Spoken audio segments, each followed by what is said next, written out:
So you want to get on Google Merchant Center because it seems like a pretty sweet free deal. Add your products here and they appear for free across Google. Now, of course, they're going to want you to advertise down the road, and this is kind of a gateway drug to get you in the ecosystem, but it's a good drug. So go ahead and do it.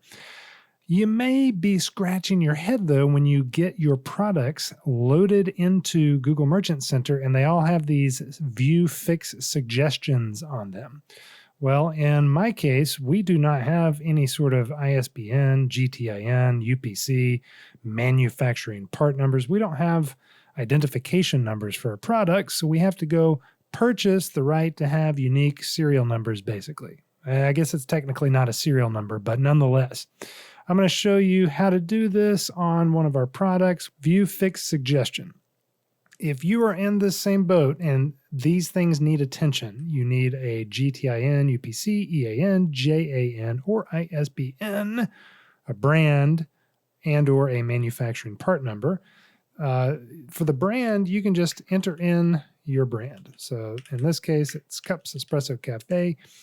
Then down here, you're going to need a unique identification number. So this is a number, blah, blah, blah, with a specific amount of digits, depending on the type of identifier. The thing that we have done in the past, I already had a GS1 account. This is GS1 US Data Hub. So this is a registry, kind of like when you buy a website domain, eamoncottrell.com. I had to go buy that sucker and pay like $12 a year to reserve that to be able to use it.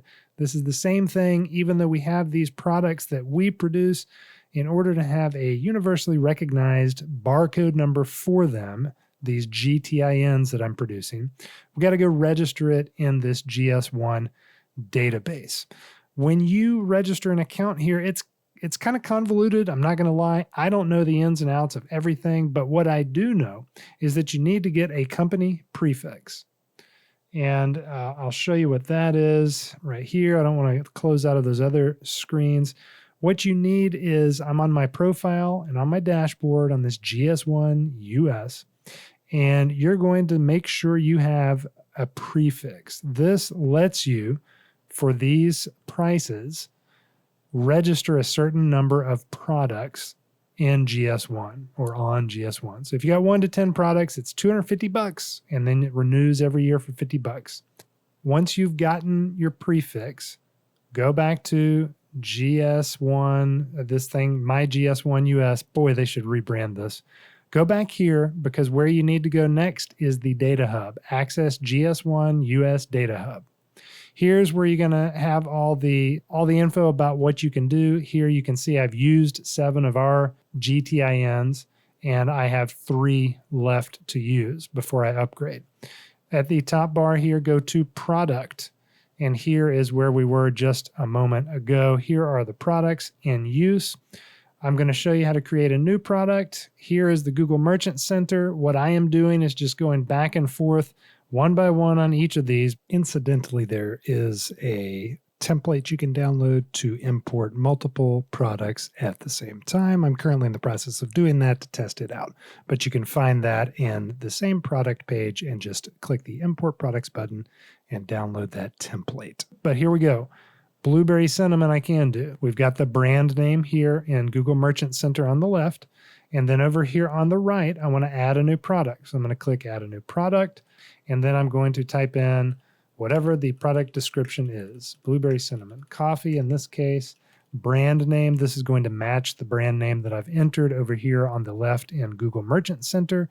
Industry, you can change this according to your needs. I'm leaving ours as general. We do not have SKUs that we use. If you do, SKUs if you use.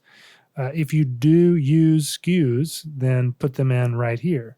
Imagine if you were a shoe store. If you do use SKUs for your shoes. Okay, save and continue. You can pick which of these options works best for you. I see no reason to not let them assign a GTIN for me. I'm going to copy this now and then click Save and Continue. And then over here, I can go ahead and paste that in. Now, it's not live yet. We're going to do a couple more things first. For instance, here's my product page for this Blueberry Cinnamon. I'm going to copy this image address because here we have additional identification for their registration, and I'm going to enter that address for the image. I've looked up the global product classification number. This is yet another number. This is saying, hey, this is coffee. If you want to open this up and see for yourself what this is all about, it brings up this huge global product. What's the C stand for? Classification here. You can sort by coffee, and then you can just scroll down here is what I did. I'm like, okay, where's the ground coffee beans? Right here. And we sell Arabica beans. So I use this attribute value right there to copy and paste here. Now the count, we use 16-ounce bags. So you put whatever the count is, how you measure out these things. It's already got selected market, which is correct, which is the United States of America for us. And then we've got some little product descriptions. You can put it on the label description here. If it's short enough, you can put it up here, but as you can see, it doesn't let you put hardly anything in that product description. It is very short. Okay, save and continue. You can, if you have these fields, different language stuff or sub-brands, you can certainly fill them out there. Package measurements, I'm not going to fool with this. It's optional, but you can, like for instance, we could say 16 ounces and put that in there. And heck, we'll just do that in this one. Oh, well, we've got net and gross, so gross 17. All right, save and close. And now you'll see it's marked as pre-market. Guys, I don't even know what that means, but it is. I am going to click this and set to in use and confirm. So now that is in use.